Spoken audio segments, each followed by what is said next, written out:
ঈদুল আজহাকে ঘিরে উত্তরাঞ্চলের গরুর হাটগুলোয় হাসিল আদায় নিয়ে চলছে নৈরাজ্য। আইনকে বৃদ্ধাঙ্গুলি দেখিয়ে প্রশাসনের চোখের সামনেই প্রতি পশুতে ক্রেতা বিক্রেতার কাছ থেকে আদায় করা হচ্ছে অতিরিক্ত ৫ থেকে ৭০০ টাকা। নিয়মের তোয়াক্কা করছেন না কেউই। সিলন টি রপ্তানিতে শীর্ষে। প্রাণী সম্পদ বিভাগের তথ্য বলছে, উত্তরাঞ্চলের ১৬ জেলায় ৩৯ লাখ কোরবানির পশুর চাহিদার বিপরীতে যোগান আছে ৬৩ লাখেরও বেশি। প্রতিদিনই এই অঞ্চলের ৫.৫ শতাধিক স্থায়ী অস্থায়ী হাটে চলছে গরু, ছাগল, মহিষ, ভেড়ার বেচাকেনা। সরকারি হাটবাজার ব্যবস্থাপনা ও ইজারা নীতিমালা অনুচ্ছেদ ৫ অনুযায়ী ক্রেতার কাছ থেকে প্রতি গরু সর্বোচ্চ ৬০০ এবং ছাগল সহ অন্যান্য পশুর জন্য সর্বোচ্চ ২২০ টাকা হাসিল আদায় করতে পারবেন ইজারাদার। বিক্রেতাদের কাছ থেকে হাসিল নেয়ার কোনো বিধান নেই, কিন্তু উত্তরের হাটগুলোতে ক্রেতার কাছ থেকে নির্ধারিত দরের চেয়ে অতিরিক্ত ২০০ থেকে ৫০০ এবং বিক্রেতার কাছ থেকে ৩০০ থেকে ৪০০ টাকা আদায় করছে ইজারাদার সিন্ডিকেট। ৫০০ টাকা, ৬০০ টাকা, রসিদ ৭০০ টাকা। রসিদের দার বেশি, ৬০০ টাকা এখন ৭০০ লাগাইছে।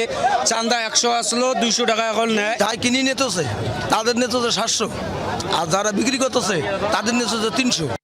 রংপুর গঙ্গাচড়ার বেদগাড়ি, বুড়িরহাট, কাউনিয়ার, খানসামা, টেপামধুপুর, পীরগাছার পাওটানা, চৌধুরানী এবং নগরীর লালবাগ হাটে গিয়ে প্রকাশ্যে মিলল অতিরিক্ত হাসিল আদায়ের চিত্র। কোরবানি হাটে একটু কম বেশি হয়, ৭০০ কিনে আর বিক্রেতা ২০০। বিক্রেতা তো নেওয়ার কথা না, এখন কোরবানি হাটে এই দুই একটা হাট এইখানে এটা কোনো লেখা থাকে না। এটা না, এটা হাট ইজারাদার যেভাবে আমাদের টেবিল সরকারদেরকে বলে দেয়, আমরা সেভাবেই নেই। অতিরিক্ত হাসিল আদায়কে খুবই মামুলি ব্যাপার হিসেবেই দেখেন হাট ইজারাদাররা। এখানে কিছু স্টুডেন্ট যারা পড়ালেখা করে তাদের বই দেওয়া হয়, তো লেখে টুকটাক ওই কেউ ১৫০ হাতে দেয়, কুচিয়ে দেয়। লাইটিং, মাইকিং এবং অন্যান্য খরচের কারণে হয়তো দেখা গেলো যে আমরা সামান্য কিছু আমরা হয়তো দেখা গেলো যে বেশি নেওয়া হচ্ছে। হাট ব্যবহার করি, জমি আলাদা জমি ব্যবহার করি, তাদের বাবদ ১০০ টাকা নেওয়া হচ্ছে, ওই যে জমির ভাড়া।